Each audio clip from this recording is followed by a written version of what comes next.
In 2014, a debate between the senatorial candidates for the Republican primary. Welcome back to Decision 2014, our Republican debate.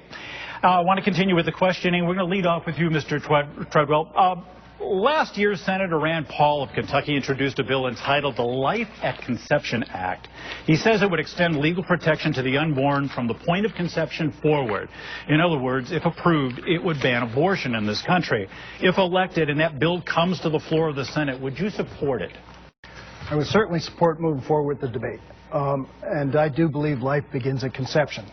My wife and I lost a son at 9.5 weeks, and for the life of me, and as I think about Jack every day, I cannot say that he wasn't a person the day before he was born. We knew him in the womb. We had named him. And I think we have to fight this major civil rights battle of our time, which is the people in the womb are people. And we have to look at that. Now, people look at this as taking rights away from women. I don't. I look at it as standing up for an innocent person. And Mother Teresa said the person in the womb is the poorest of the poor. So I'm glad that Rand Paul has brought this forward. I think it's important that we have this national debate again and still.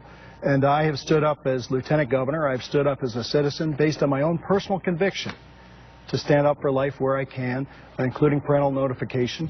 There may be many other pieces of legislation that could help reduce the number of abortions in this country, but I think it's important to have the debate about personhood. Thanks, Mr. Treadwell. Mr. Miller, question to you, please. Steve, unequivocally, yes. I've read the bill. Unlike both of my opponents in the last debate where this came up, the Life at Conception Act is important. It establishes something that I think is foundational.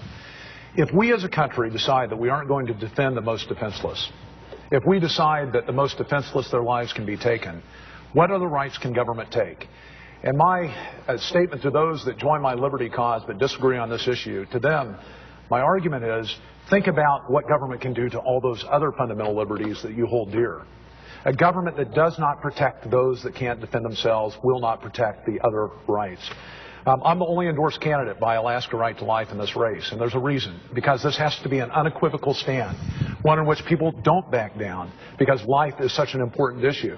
And it's not just this issue of fundamental rights. It's also an issue of where our country is at today. 56 million dead has real consequences to this country, but more importantly, it's tearing apart the moral fabric of the nation.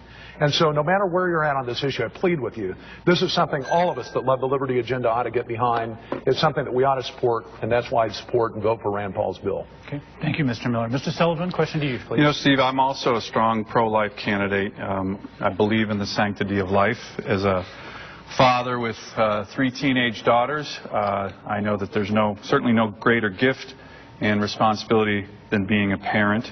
And I think that one of the things that we need to look at in terms of not only legislation, but the way in which government interacts with our citizens is to make abortions, the number of abortions less in this country. And, you know, I have looked at the statute since we discussed it in the last debate here. And, you know, I think it's an important look at trying to make abortions less numerous in this country. We need to bring that number down. There are issues, though, that I saw with the statute where it looks like it's a statute trying to change the Constitution. I'm not sure that's the most viable approach with regard to this issue.